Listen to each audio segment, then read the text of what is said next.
Unit dimension measurement থেকে আমি শুধুমাত্র তোমার কভার করেছিলাম ইউনিট আর ডাইমেনশনটা, ঠিক আছে। এবার তার ভেতরেও কিছুটা আধুরা থেকে গেছিলো, তার কারণ আমি বলেছিলাম যে প্রত্যেকটা চ্যাপ্টার আসবে তখন আমরা রাশিমালাগুলো মুখস্থ করব, আর সেই রাশিমালার উপর ডিপেন্ড করে আমরা ইউনিট ডাইমেনশনগুলোকে তৈরি করা শিখব। সুতরাং এই চ্যাপ্টারের প্রবলেম সলভ করতে গিয়ে তোমার একটু সমস্যা হবে, কারণ তুমি পুরো 11-12 যে রাশিমালা আছে সব তার একবারে মনে রাখতে পারছো না। এবার ওগুলো ডাইমেনশন বের করতে দিয়েছে, ইউনিট বের করতে দিয়েছে, তাহলে সমস্যা হবে। তো আমি ওই এমটিজি থেকে কিছু বাছাই করা কোশ্চেন নিয়ে এসেছি, যে কোশ্চেনগুলো তুমি অনায়াসে করতে পারবে কালকের ক্লাস থেকে, মানে এর আগের দিন আমি যা পড়িয়েছি তার উপর বেস করে তুমি এই কোশ্চেনগুলোর আনসার করতে পারবে, সব এখান থেকেই আছে, ঠিক আছে। দেখো প্রথম যে কোশ্চেনটা আছে 2020 নিটে এসছে, আর খুব ইজি কোশ্চেন হবে। 2020-তে সব থেকে সহজ কোশ্চেন, লকডাউনের সময় ছিল, সব থেকে সহজ কোশ্চেন এসেছিলো ডাইমেনশন অফ স্ট্রেস। তো তুমি স্ট্রেস জানো না, এই স্ট্রেস মানে কিন্তু আমি নর্মাল লাইফে স্ট্রেসের কথা বলছি না, ঠিক আছে। আমরা যে টেনশন চাপ স্ট্রেস নিই ওইটার কথা বলছি না, এখানে স্ট্রেস এর বাংলা ওয়ার্ডটা হচ্ছে পীড়ন। কোনো বস্তুর ওপর বল প্রয়োগ করলে তার ভেতরে অভ্যন্তরীণ একটা বিপরীত প্রতিক্রিয়া বল ক্রিয়েট হয়, তার দরুন একক ক্ষেত্রফলে যে চাপটা উৎপন্ন হয়, যে বলটা কাজ করে তাকে বলা হয় পীড়ন বা স্ট্রেস।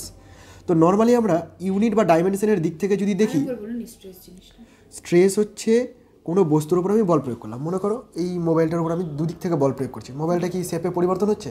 হচ্ছে না, তার মানে ওর ভেতরে আমার হাতের বিপরীত দিকে একটা বল কাজ করছে, বোঝা গেল? তো এই যে বলটা কাজ করছে, এই বলটা একক ক্ষেত্রফলে যতটা কাজ করছে তাকেই বলা হচ্ছে স্ট্রেস। আর প্রেসার ছিল বাইরে থেকে যে ফোর্সটা আমি অ্যাপ্লাই করছি একক ক্ষেত্রফলে যতটা ফোর্স কাজ করছে। তো স্ট্রেস আর প্রেসার দুজনের কোয়ান্টিটি মানে রাশিমালাটা সেম, তাহলে ইউনিট আর ডাইমেনশন দুজনেরই সেম হবে।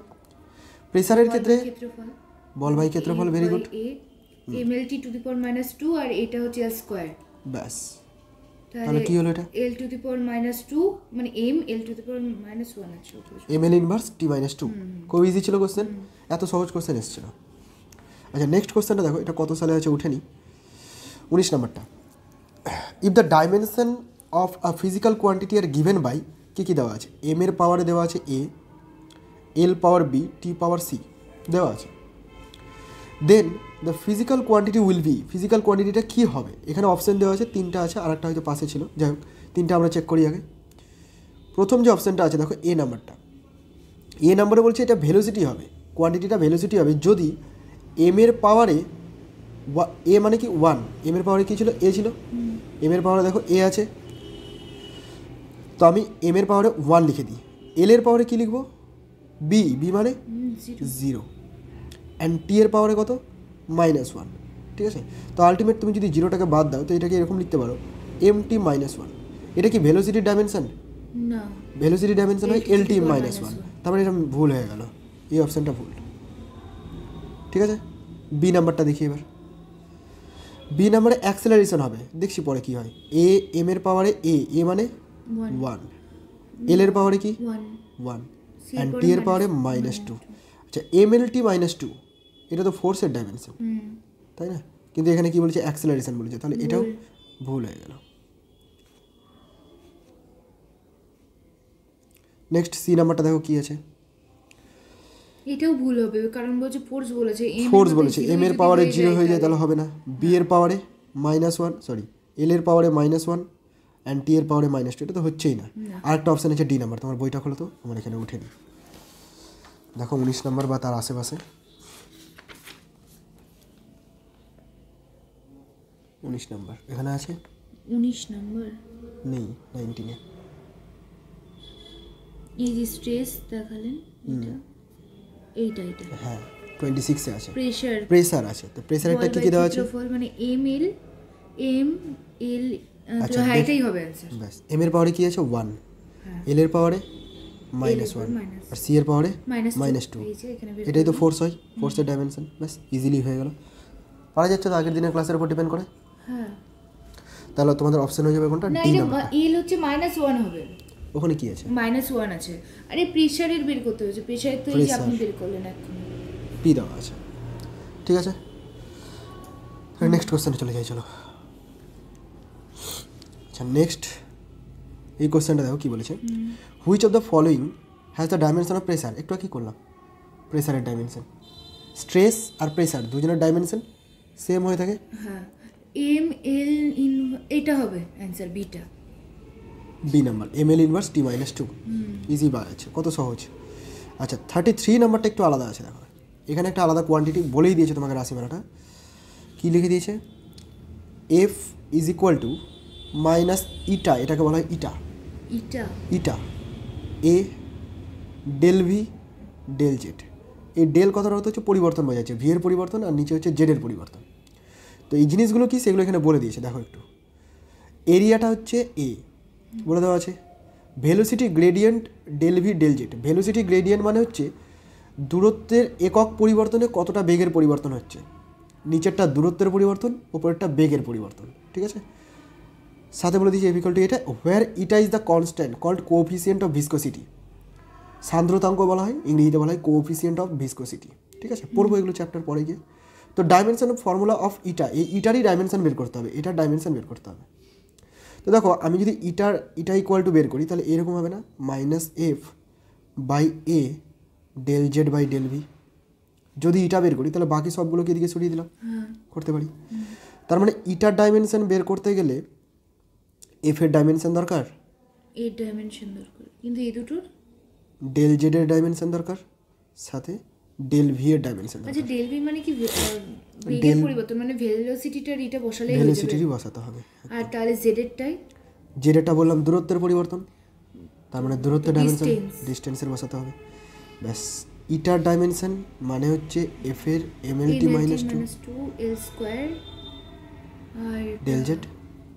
দূরত্বের পরিবর্তন বললাম ডিস্টেন্স মানে এল, ডিস্টেন্সের ডাইমেনশন এল হয়। আর ভেলোসিটির কী হয়? টি টু দি পাওয়ার -1। ব্যাস, এবার এদেরকে কম্বাইন করে দাও, এম ওপরে এল নিচে এল, নিচে এল কিউব, দুটো এল কেটে যাচ্ছে, এল ইনভার্স থাকছে, তাই না? -1টা ওপরে চলে গেল +1, তাহলে টি এর পাওয়ারও -1ই থাকছে, M L inverse T inverse. এই ডাইমেনশনটাই কিন্তু প্রেসারের ডাইমেনশনও ছিল না, প্রেসারের ডাইমেনশন ছিল না, প্রেসারে -2 ছিল, আলাদা, ঠিক আছে। তাহলে সান্দ্রতাঙ্কের ডাইমেনশন বা কোএফিসিয়েন্ট অফ ভিসকোসিটি ডাইমেনশন হচ্ছে M N inverse T inverse. পারা যাবে এরপরে এরকম থাকলে। নেক্সট 41 নাম্বারটা কী বলেছে? If force F, velocity V and time T are taken as fundamental units, then the dimension of mass. এটা আমি আগের দিনই করিয়ে দিয়েছি তোমাকে, হ্যাঁ হ্যাঁ এই যে মাসের ডাইমেনশন। এটা নিয়ে নিজে করো তো খাতায়, করবো, করো নিজে করো।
হলো তোমার?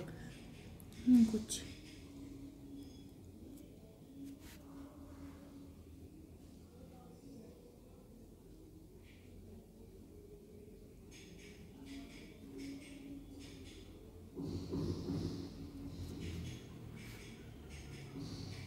সিটা কি জিরোই হবে মনে হচ্ছে? না, সি জিরো হয়নি তো।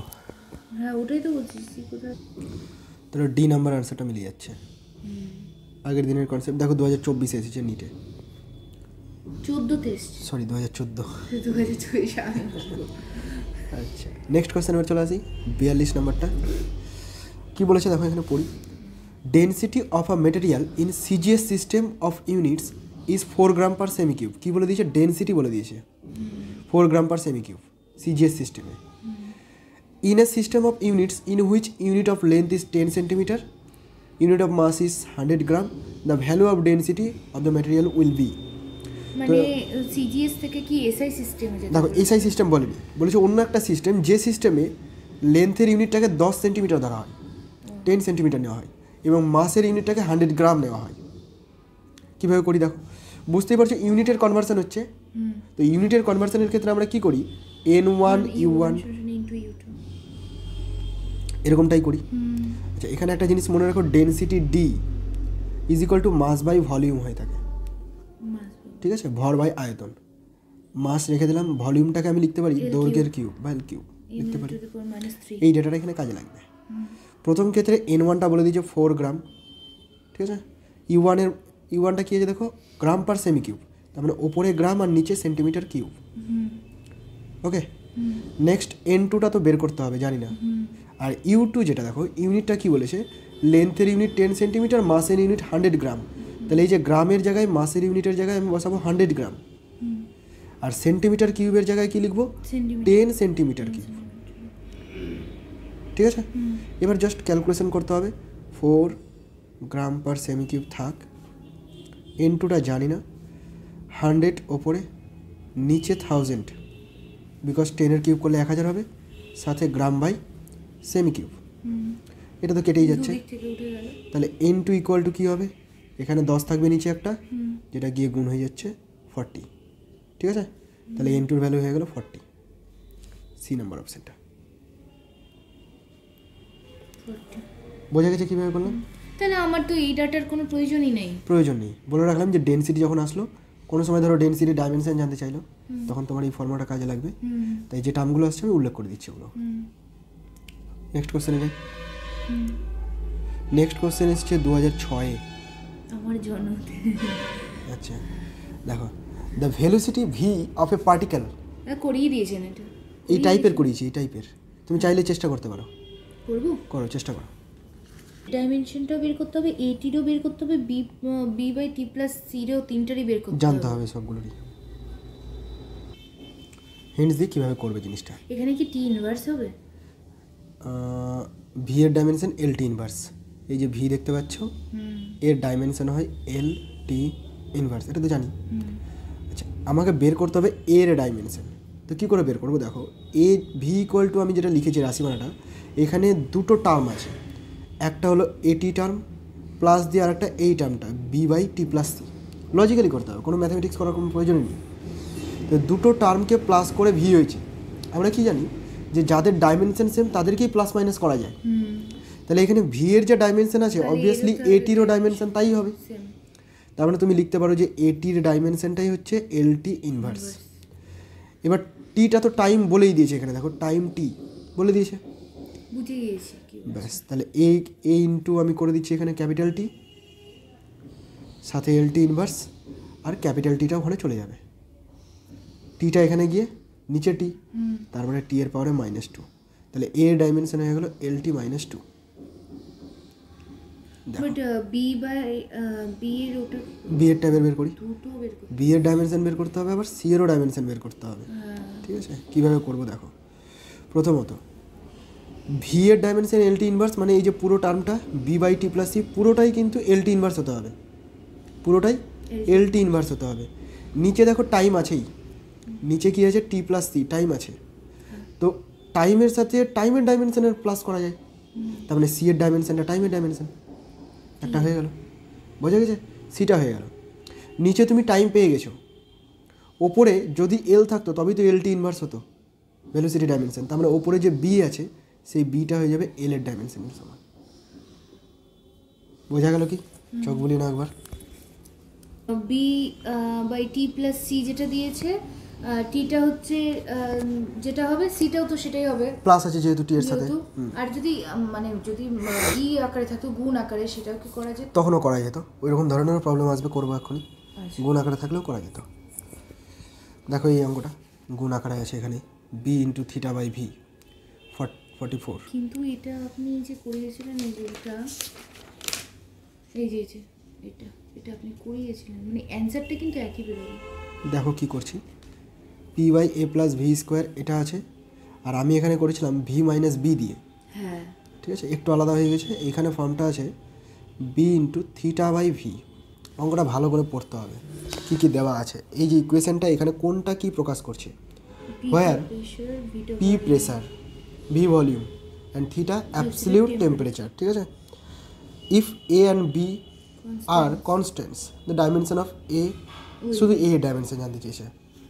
তো ইজিলি এটা দেখো, দুটোকে প্লাস করেছি, দুটো টার্মকে প্লাস করেছি, পি আর এ বাই ভি স্কোয়ার, এই দুটোকে প্লাস করেছে। তো বললামই দুজনের ডাইমেনশন যদি সেম থাকে তবেই প্লাস করা যায়। তাহলে অবভিয়াসলি পি এর ডাইমেনশন আর এদিকে এ বাই ভি স্কোয়ারের ডাইমেনশন সেম হবে।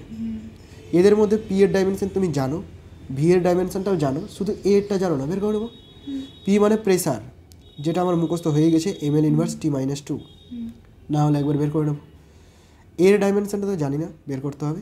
আর ভি মানে ভলিউম, ভলিউমের প্রেসারে -1 লিখেছিলাম না, ml ইনভার্স t-2 লিখেছিলাম, বল বাই ক্ষেত্রফল। আর ভি যেটা আছে তার ডাইমেনশন কী হবে, L2⁻⁻1, ভি আয়তন, ও আয়তন L3 মানে L3, L6, তাহলে এল এর পাওয়ারে 6 হয়ে গেল। ব্যাস, এবার তুমি এর ডাইমেনশনটা বের করবে, মানে L6টা এসে গুণ করবে এখানে। দেখো তো এটা হয় না, হচ্ছে। ব্যাস, এখানে অপশান কোনটা মিলছে, ML5, ওটারও সেমই অ্যানসার বেরিয়েছে, t-t, সি নাম্বারটা।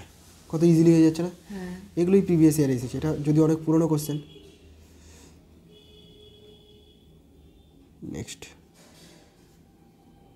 নেক্সট কোশ্চেনটা, eta equal to P R square minus X square by 4VL, দেখো আছে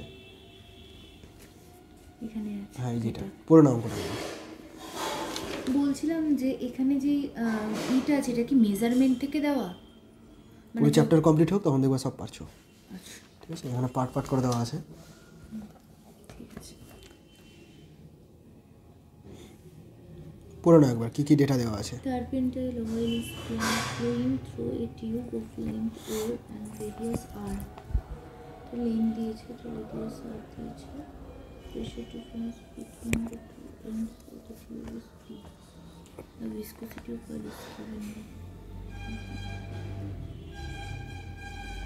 দেখো এখানে ইটার ডাইমেনশন জানতে চেয়েছে, তাই না? তো এই ইটার ডাইমেনশন বের করতে গেলে এই রাশিমালাতে বাকি ডাইমেনশনগুলো আমাকে জানতে হবে। এখানে পিটা প্রেসার বলে দিয়েছে নিশ্চয়ই, আর ভিটা ভেলোসিটি, অ্যান্ড এল যেটা আছে সেটা লেন্থ, এত কিছু বলে দেওয়া আছে তোমার। এবার তুমি কি করবে, ইটার ডাইমেনশন বের করবে। ইটার ডাইমেনশন মানে ওপরে পি এর ডাইমেনশন, ঠিক আছে। আর এই পুরোটার ডাইমেনশন এখানে দেখো মাইনাস করা আছে, মাইনাস থাকলে তো সেম ডাইমেনশনের মাইনাস হয়, তার মানে আর এর ডাইমেনশন আর এক্স এর ডাইমেনশন দুজনেরই সেম। তো যে কোনো একটা ডাইমেনশন আমি লিখে দিচ্ছি, জাস্ট আর এর ডাইমেনশন লিখে স্কোয়ার করে দিচ্ছি, বুঝে গেলে। নিচে 4 এর তো কোনো ডাইমেনশন হয় না, ভি এর ডাইমেনশন ইন্টু এল এর ডাইমেনশন, ক্লিয়ার হলো। এবার এখানে ভ্যালুগুলো বসাও।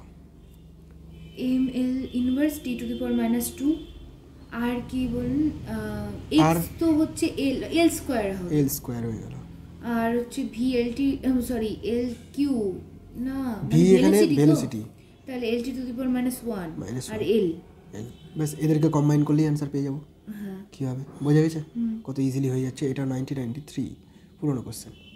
পুরোনো কোশ্চেনগুলো বেশি সহজ, নতুন কোশ্চেনগুলো কঠিন। হ্যাঁ, আগের নিট অনেকটা সহজ ছিল, যত দিন যাচ্ছে কম্পিটিশনের লেভেল বাড়ছে, ক্যান্ডিডেট বাড়ছে, কোশ্চেনের ধরন বাড়াতে হবে। আচ্ছা, এটা 47টা, এটা তুমি করো, P equal to P0 exponential, এটা হ্যাঁ এটা তুমি নিজে করো, আমি শুধু একটুখানি বলে দিচ্ছি জিনিসটা কী লেখা আছে। আচ্ছা, পি ইকুয়াল টু P0 ই পাওয়ারে মাইনাস AT স্কোয়ার, এটাকে যখন কোশ্চেনে লেখে ইটাকে এরকম এক্সপোনেনশিয়াল লেখে, এটার ফুল ফর্ম হচ্ছে এক্সপোনেনশিয়াল, ঠিক আছে। তো EXP থাকলেই মনে করবে যে ই এর পাওয়ারে সামথিং কিছু বলতে চাইছে। এটাও এর আগের দিন আমি করেছি এই টাইপের, দেখো। ওই T ইনভার্স, ইনভার্স তো নেই এখানে, ইনভার্স নেই কেন, অপশন মানে দেখো, ইনভার্স নেই। মানে T ইনভার্স বলতে আমি বুঝতে পেরেছি, তুমি ধরতে পারছো যে এখানে যেটা আছে তার উল্টোটা হবে, হ্যাঁ, বাট এখানে টি নেই, টি স্কোয়ার আছে। তাহলে T স্কয়ার করে দেবো, টি স্কোয়ারের ইনভার্স মানে T⁻², কত ইজিলি হয়ে মানে যাচ্ছে। বিটা হবে অ্যানসার। আমি লিখে দিচ্ছি তবু, AT স্কোয়ারের ডাইমেনশন থাকবে না, তাই তো? মানে আপনি বলেছিলেন এক্সপোনেনশিয়ালের মাথায় হ্যাঁ, এর কোনো ডাইমেনশন থাকবে না, ডাইমেনশন লেস, তাহলে টি স্কোয়ারের ডাইমেনশন যদি ক্যাপিটাল টি স্কোয়ার হয় তাহলে অবশ্যই এটাকে এ টি স্কোয়ার হতে হবে। ব্যাস, কত সহজে হয়ে যাচ্ছে এগুলো। নেক্সট, এফ ইকুয়াল টু দেওয়া আছে, দেখো স্মল এফ ইকুয়াল টু, এটা নয় এটা 57 দেওয়া আছে তোমার, পড়ো, নিজে করবে এটা, আমি করাবো না। ঠিক আছে, এখানে বলেছে the frequency of vibration if of a mass in from the spring of a spring constant k is given by vibration. Is the dimension is constant. x এর y এর মানটা এখানে বের করতে বলেছে। ভ্যালুগুলো বের করতে হবে। f টাকে কি এখানে বলে দিয়েছে, দেখো ধরে টরে নিতে হবে। এফ বলে দিয়েছে। ও ফ্রিকোয়েন্সি অফ ভাইব্রেশন। হ্যাঁ, এবার এটা একটু আমি বলে দিই ফ্রিকোয়েন্সি অফ ভাইব্রেশনটা কি অ্যাকচুয়ালি। ফ্রিকোয়েন্সি অফ ভাইব্রেশন এটার ডাইমেনশন টাইমের ডাইমেনশনের উল্টো হয়, টি ইনভার্স হয়ে থাকে, এটা মনে রাখো। ঠিক আছে, চ্যাপ্টার আসবে তখন করবে। ফ্রিকোয়েন্সি ডাইমেনশন টাইমের ডাইমেনশনের উল্টো, টি ইনভার্স। বাকি ডাইমেনশনগুলো তুমি জানো, কি বলেছে, এমটা মাস বলে দিয়েছে, তো মাসের ডাইমেনশন তুমি জানো ক্যাপিটাল এম। আর কি বলেছে, স্প্রিং কনস্ট্যান্ট কে। দেখো 11-এ তুমি পড়েছো F equal to K x, হ্যাঁ বলেছি, স্প্রিংয়ের ক্ষেত্রে পড়েছো। এই কেটাকে বলা হয় স্প্রিং কনস্ট্যান্ট, তো এই কে ইকুয়াল টু লিখতে পারো এফ বাই এক্স। তার মানে তুমি এখান থেকে এটাও পেয়ে যাবে যে কে এর ডাইমেনশন মানে এফ এর ডাইমেনশন বাই এক্স এর ডাইমেনশন। একটু বের করে নিই। হ্যাঁ, M L T to the power minus 2 by L, তাহলে তার মানে এল এম টি মাইনাস 2। তাহলে এই তিনটে ডাইমেনশন তুমি জানো, এখানে যে কটা কোয়ান্টিটি মাইনাস 2 তো হবে, এল হবে না, ওটা টি হবে, এম টি মাইনাস 2, এলটা কেটে গেল। এখানে দেখো এফ ইকুয়াল টু যে এ এম কে দেওয়া আছে সব কটা তুমি জানো, এটা বলেই দিয়েছে ডাইমেনশনলেস কনস্ট্যান্ট, তাহলে এ কে নিয়ে মাথা ব্যথা নেই। এম আর কে জানি, এক্স আর ওয়াইটা বের করতে হবে, ওই একই রকমভাবে করো, নিজে ক্যালকুলেট করো।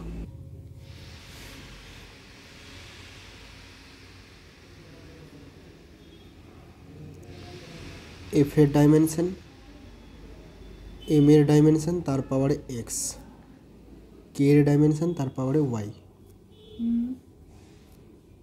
এটা ছিল টি ইনভার্স, ক্যাপিটাল এম এর পাওয়ারে X and M T minus 2 তার পাওয়ারে ওয়াই।